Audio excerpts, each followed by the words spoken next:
လက်ရှိကိုလုံးနေတဲ့လုပ်ကို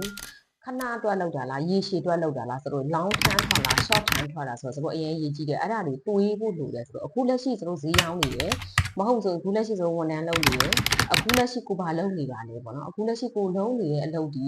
လက်ရှိခဏမှာအဆင်ပြေဖို့အတွက်လားမဟုတ်ရင်ရေရှည်သွားဖို့အတွက်လားဆိုတော့စဉ်းစားဖို့လိုတယ်ဒါပေမဲ့ business တစ်ခုလို့ပြောလိုက်ပြီဆိုတော့ねဒီလုပ်ဒီရေရှည်ဖြစ်သွားပြီရေရှည်လုပ်ဖို့အတွက်ဖြစ်သွားပြီဆိုတော့အလုပ်တစ်ခုလုပ်တယ်အခုဆိုရင်ထားလိုက်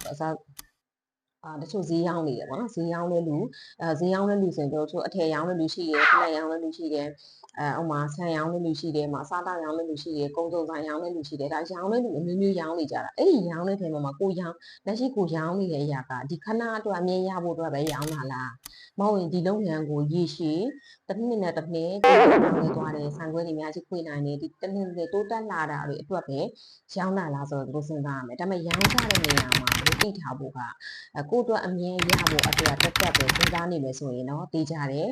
ဒီလုပ်ငန်းကတစ်နှစ်တောင်ခံမှာမဟုတ်ဘူးနောက်ကြနေခဲ့မှာလူတွေကခဏအတွက်ပဲခဏအချိန်မှာပဲကိုကရောင်းကောင်းလိမ့်မယ်အခုစီမှာတော့စမ်းပြီး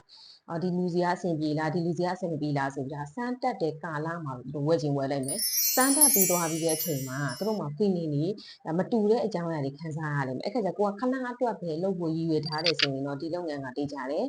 ပထမတစ်ခေါက်မှာပဲရောင်းရခြင်းရောင်းရမယ်မရောင်းရခြင်းလည်းမရောင်းရဘူးဒါပေမဲ့ဒုတိယတစ်ခေါက်မှာတော့ဘယ်သူမှမလာတော့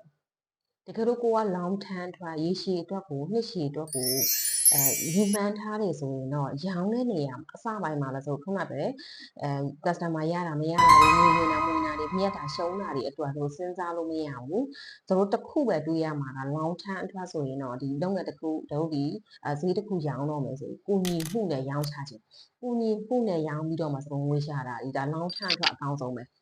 ကိုကဒီရရဘဒူတွေအတွက်ကိုကိုညီပြီးတော့ရောင်းပါလေဥပမာတို့ဝါတဲ့လူတွေအတွက်ကိုရောင်းပါလားပေါ့နော်ကိုကဥမာအင်ဂျီရောင်းတယ်ဆိုရင်ဒါဝါတဲ့လူအတွက်ကိုထားထားပြီးတော့ရောင်းပါလားပိန်တဲ့လူအတွက်လားတသားပြည့်တဲ့လူအတွက်လားပုံမှန်လူတွေအတွက်ကိုရောင်းပါလားယောက်ျားလေးအတွက်လားမိန်းကလေးအတွက်တော့စဉ်းစားရမယ်တကယ်လို့ကိုက cosmetic ရောင်းလို့ဆိုရင်အဲ့လိုမျိုးပဲဘလို့လူတွေရဲ့ပြဿနာကိုဖြေရှင်းပေးဖို့အတွက်ရောင်းပါလားအဲ့ဒီအရာတစ်ခုခုရှိနေအဲ့လိုမျိုးမဟုတ်ဘူးငွေရချင်တာတစ်ခုပဲစားချင်တာတစ်ခုပဲဆိုင်ပဲပိုင်ချင်တယ်ငွေပဲရချင်တာပစ္စည်းရှိတဲ့မှာဘယ်သူပဲမမေကိုစီမှာအားလုံးရှိနေရမယ်ဆိုတော့ပီနေမျိုးဆိုရင်တော့သိကြတယ်ရရှိအဆင်မပြေဘူးကိုဘာဘသူအတွက်ရောင်းလို့ရောင်းနေမှမသိဘူးဘာအတွက်ရောင်းလို့ရောင်းနေမှမသိတဲ့အတွက်ကိုယ့်ရဲ့လုပ်ငန်းကအမြတ်ဆိုဘာမှလဲဆိုတာသိနေမှာမဟုတ်ဘူး